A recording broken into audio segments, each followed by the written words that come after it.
Hey, everybody, I'm Alex Cohen. And I'm Sara Sadhwani. And welcome to the latest edition of the Inside the Issues podcast. We are going to talk about what's really the first event of the 2024 presidential election cycle, the big debate in Milwaukee.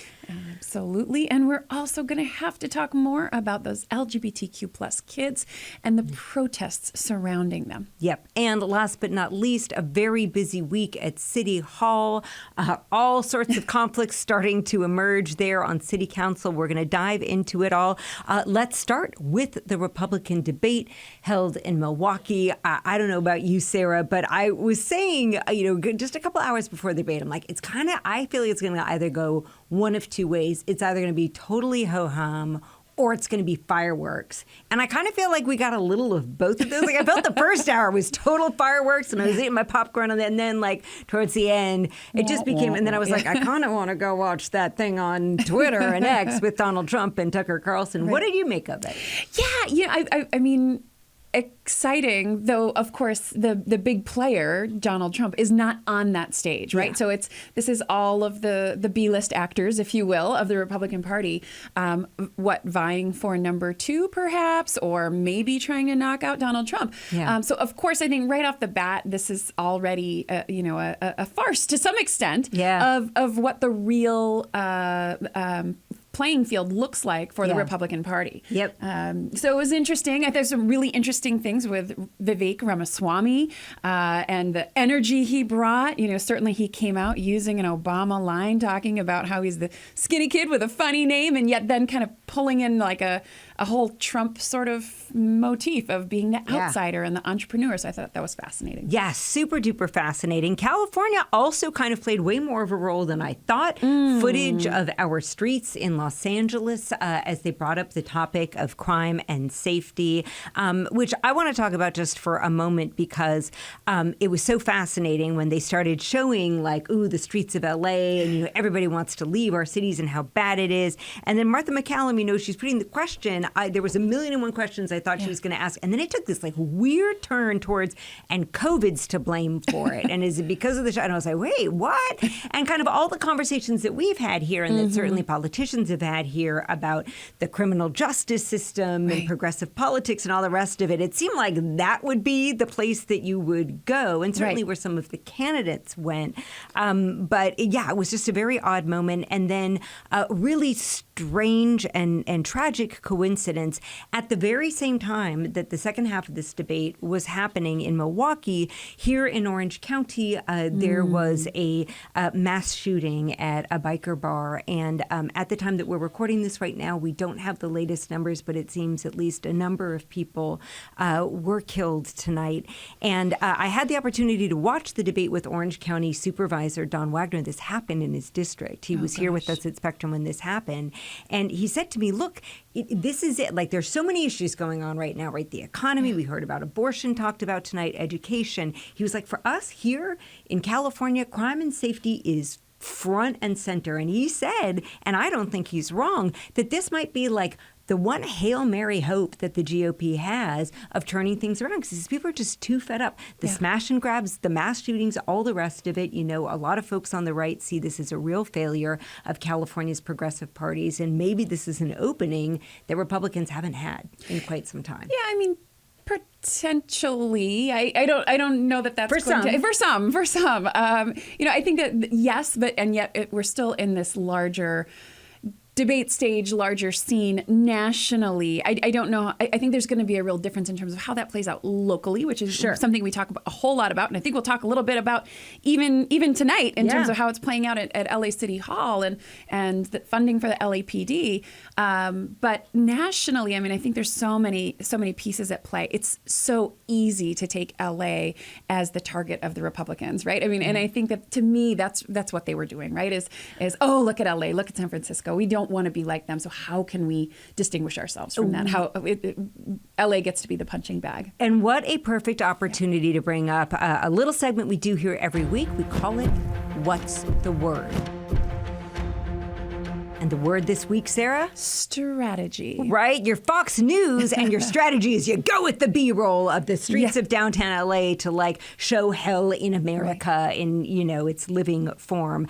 I also think it was fascinating strategy for them. There had been rumors, Sarah, like we knew that Trump wasn't going to, or we were pretty sure Trump wasn't going to show up tonight, even though he definitely qualified. There was rumor that they would show clips of Donald Trump. They didn't. What they did do, which I found fascinating, was they showed a live shot of Fulton County Jail tonight, knowing, come Thursday morning, we're, good chance that Donald Trump's going to be there.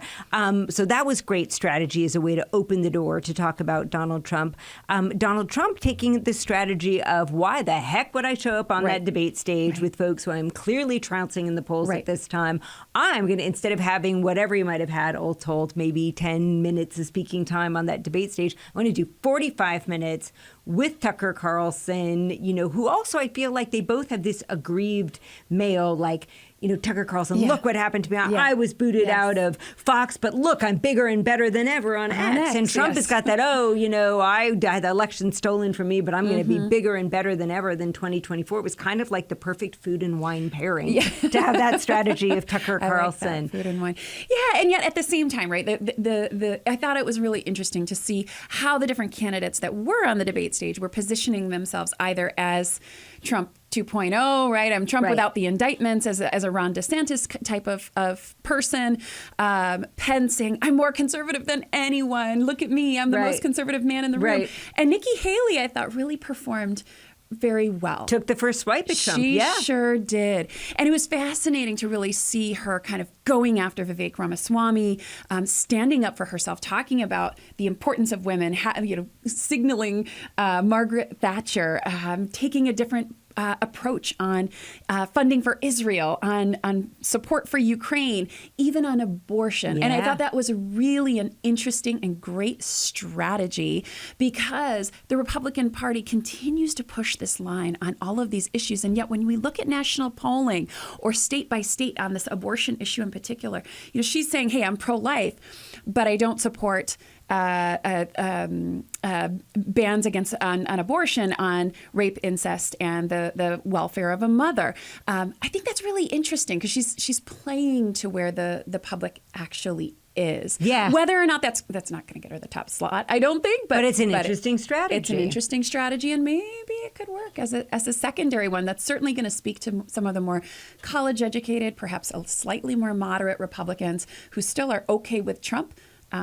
But might feel better if she's the grown up in the room. On a ticket that could have Trump and Nikki Haley. Absolutely, that nuance being her strategy. We can kind of segue here to our second topic. I heard at least two references on the debate stage. One from Tim Scott, and the other from Vivek Ramaswamy. There are two genders. Man and woman, that is it. No trans athletes going. Like they were very clear about where they were. And we've seen that become a really galvanizing issue here in California when it comes to politics. Earlier this week, there was a demonstration that was held downtown. There were two different groups there. One, with the message that we've been seeing, they really like the Pink Floyd song, right? Leave our kids alone, right? It's printed up on their T-shirts saying, we don't want to have a situation where teachers could know a kid's pronouns and not tell the parents. We don't want LGBTQ history taught in our school. They're very adamant about all of that. And then we had counter-protesters coming out. And it's getting, It's getting hot. It's getting hot, for sure. This is not the first time that we've been seeing these kinds of clashes. We saw this week 2 were arrested outside of the LAUSD offices. And certainly, and we've talked about this before, right, in Glendale, in North Hollywood, in Temecula, of course, Tony Thurmond, where was he? In Chino Hills. Yes, I think that's right. Being ousted from the meeting there.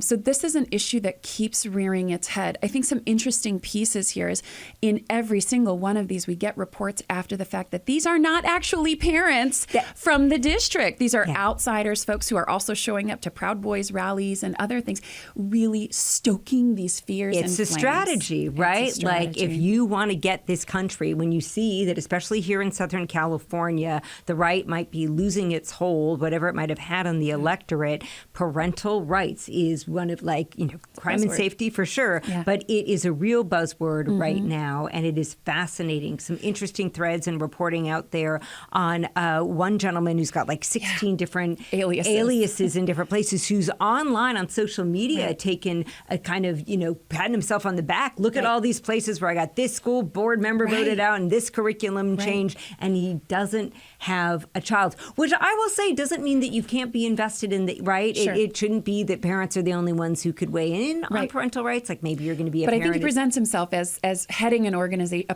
parental organization. Yeah. So when you don't have the kids, maybe you're not going to be really the best spokesperson for that.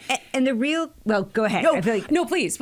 I was going to say the real concern that I have, because we're looking right now at the LA Times coverage of this, and you see the police, the riot police, and they've got hands on protesters.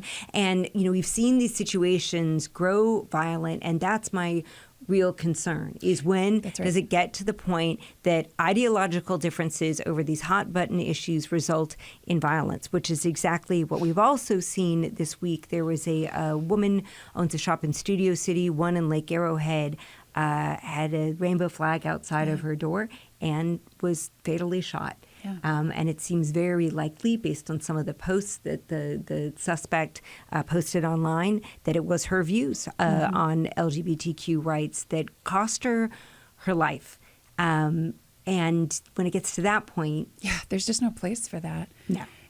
There's no place for that. And I mean, we've talked about before also this notion of stochastic terrorism, right? This is my new buzzword, right? Because will you remind us again what stochastic terrorism is? It's this idea that there's these lone wolves that could be out there. And I'm not saying we don't have enough information yet about this Lake Arrowhead situation. So I'm not saying that's necessarily what it is. But we are living in this time period where we think it's perfectly okay to see the world as black and white, good and evil, to have all this vitriolic rhetoric in our politics. And look, hey, everyone's protected on the First Amendment.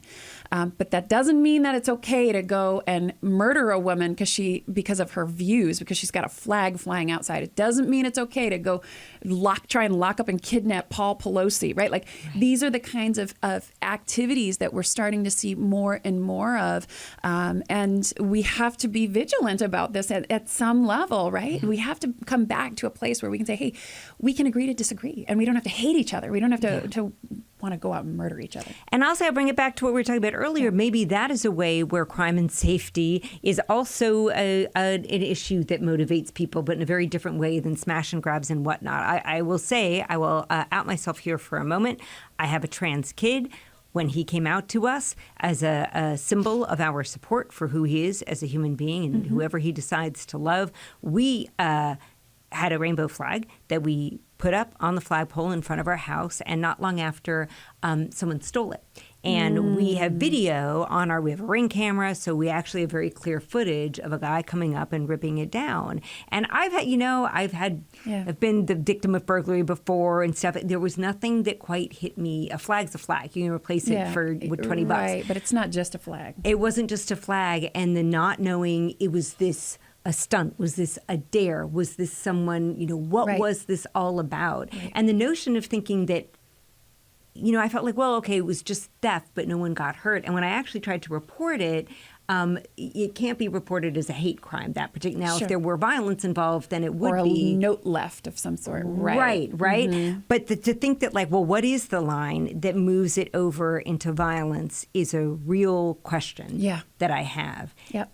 And I also have a question about where does this get us? When we look in the history books, I was thinking a lot lately about the assassination of George Moscone and Harvey Milk in San Francisco many moons ago. And, go back, Google the story, right? Dan White, the whole 9 yards, the Twinkie defense. There's a lot of history there. But, there were certainly the LGBTQ themes there at the time. That assassination launched the career of Senator Dianne Feinstein, and right now when I read about the death of this woman in Lake Arrowhead, I couldn't help but wonder, somewhere down the line, 30, 40 years from now, is there a governor of California or a president or a senator, who knows, that we can trace their lineage all the way back to this moment and this week, really. I wondered a lot about that. Yeah. I love that. I will say, Die-Fi doesn't always have the best track record on LGBTQ plus issues. No, that's true too. I agree with you. Yeah. She was the face of that time period. She had the press conference that really launched her career, led to her becoming mayor of San Francisco. So I'll give you that one. No, I appreciate it. And I'm going to circle back for a moment. So another thing I just wanted to say about the GOP debates is, like, again, casting forward 30, 40 years. I've grown up in a world of debates. You've grown up in a world of debates. What I'm wondering, too, is this: will we look back and say, Milwaukee 2023, that was the beginning of the end of presidential debates? Yeah. Because I don't know, right? Like, if you've got a Donald Trump in the universe, if you've got platforms like X, like, maybe you don't need these it. things matter anymore? Yeah. I don't know. Who's saying? Let's talk a little bit about real local politics. Let's do it. In City Hall and some of the strategies that are happening there. We want to start off with some ethics stuff. It's getting spicy all over again. Oh, always at City Hall is spicy. So last week, there's this fascinating vote. It was a quiet one. They were voting on Kenneth Mejia, the city controller, citywide office, of course, that he holds.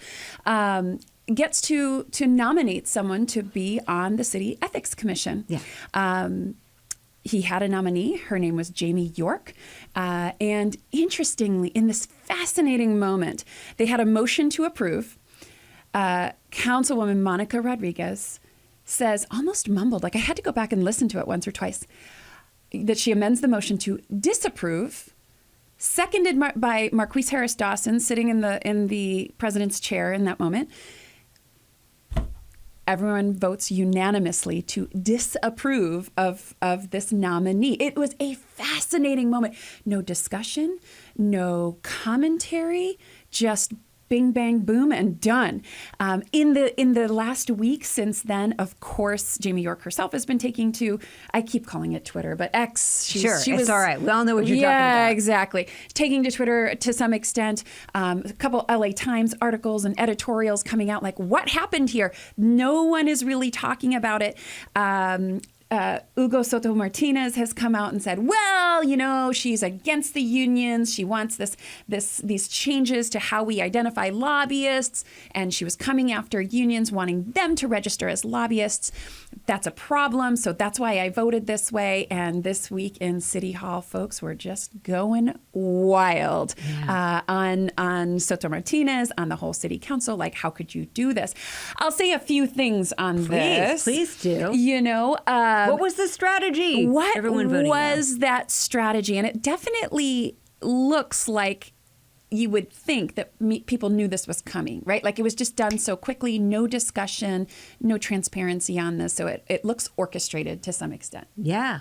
That being said, the city council does get to disapprove of your nominees, right? I mean, if we go back in time, the charter's for. Yeah, that's what the charter's for. If we think about a nominee to the Supreme Court or the judiciary or the executive branch of the president, it has to clear through the Senate at the federal level. So here at the city level, this is what has to happen. Now, it is kind of fascinating that the council is saying no to this person to serve on ethics, who, of course, would be a watchdog of city council. That being said, she has this background, right? This is Kenneth Mejia, who called Joe Biden a rapist, who has hired many folks who have come after the city council again and again and again to be campaigners, to be on his staff. This is also partially a novice move on Mejia's part. We've talked about this for many of the newer electeds at the city level. Like, if you're going to come after attacking folks all the time, don't expect them to. They might come back. They might have a strategy to not support you. Yeah. And yet I think a lot of folks feel like, too, this is happening. So sidebar, former LA City Council member, former LA County Supervisor Mark Ridley Thomas was supposed to have been sentenced for the whole USC corruption scandal that happened. That was supposed to happen earlier, but then there was a hurricane that got downgraded to a tropical storm. The hurricane. Right? And then there was an earthquake. Could not make up this stuff if you tried. So they actually had to postpone his sentencing. That's going to now be happening next week, right? Like, as if we needed any reminder that we definitely do need people watching ethics, right? Yeah. Like, I'm not going to weigh in on who I think should be the right person or the wrong person, but the need to have someone weighing in on ethics. absolutely the case. And I think Yeah. we're starting to see these kind of rifts, right? Like when it was Yeah. right after the election, everybody's like, woo, this Yeah. new lefty progressive, Yeah. LA, it's going to be so awesome. Now we're starting to see some of those fractures. Yeah. Also with the vote on the new LAPD contract, right? That's right. So today, the council approved a big old contract for LAPD. Starting salary by the end of this contract in 4 years will be $97,000. This is has been supported by Mayor Bass. She has been pushing all along to increase salaries and ensure that the city can recruit and retain police officers. She's been pretty strict on that this is what we need for the city, right? Going back to this piece around Crime and safety. Around crime and safety. This is front and center for Angelenos, especially after these smash and grabs and other things. Of course, several of the more progressive members came out this morning, had a press conference, said that they are going to absolutely oppose this. And they kind of looked about, they compared the spending that's happening there to the spending that maybe isn't happening elsewhere. Let's take a look and listen to what Eunices Hernandez had to say shortly before the council officially voted to approve this new contract. It takes us 7 years to fix a sidewalk in the city of Los Angeles, 3 to 5 years to install a handicap blue curb. We only get to repave in every council district only 2 alleys every single year. And all of these, departments are understaffed and continuously underfunded. And then we call them into City Hall and ask them, why can't you do your job? When we don't give them the necessary resources to fulfill their duties. This also creates issues of public safety when we don't have enough staff to fix and maintain our streetlights, to build safe street infrastructure, and so that our residents and young people can get to and home or from work back home safely. If we approve the contract that's coming before us today, I fear that our city is committing to another 4 years where we cannot deliver on the most basic municipal services that our constituents need.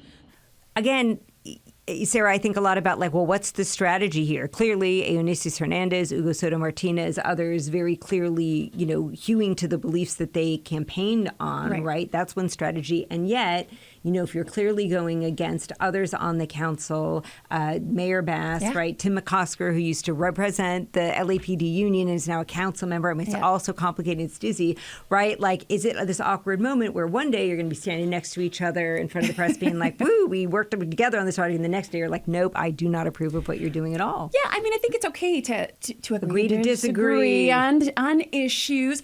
And look, for a lot of these newer folks, they ran on this issue of defunding the police. I do not believe that is where the majority of Angelenos stand. Mayor Bass did not stand in that position throughout her campaign. She was elected citywide, and clearly the majority of the other elected officials on the city council also do not represent that perspective, and therefore their constituents that have elected them also are not supportive of that, because this thing passed 12-3, I think it was. So there's clearly broad consensus on moving forward with hiring and maintaining the LAPD, despite the fact that there certainly is this element that continues to ask questions about criminal justice and how we're really operating the police department. Another complicated issue that just, we talked about it last week, and then there was a great LA Times piece this week about the hotel strikes and what it means, and this strike drags on. You've got members of the union that have been making noise outside of hotels in Beverly Hills at 5:30 in the morning. And now there's a lawsuit saying that's way too early.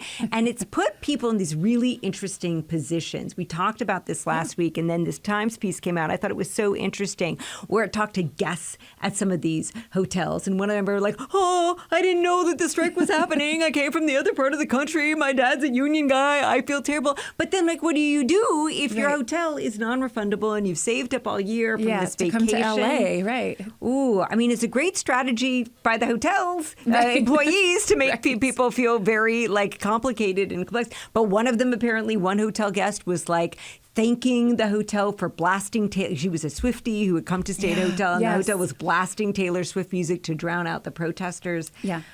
Whew, that one's complicated. It's a tough strategy. I mean, I think, we've talked about this previously. Unite Here, I think, did a great job contacting our political science conference that was supposed to be held next weekend on Labor Day weekend. And the irony. And APSA, of course, said, oh, you guys should just cross the picket line. We're like, no, we're not doing that. So in any case, they did their strategy was actually to be proactive and reach out to various conferences to make sure that folks are aware. I know I have another conference coming up in LA, a democracy summit coming up. I'm hoping that they're going to do that outreach or strike a deal. That would be great. That time. That would be super great. Man, oh man, that is it for us this week. But man, by the time we catch you next week, John Eastman, who we talked about last week, we've already got a good mugshot of him. We'll know what Donald Trump's mugshot looks like and his height and weight. And we'll talk about that and whatever else happens to be going on in the world of politics.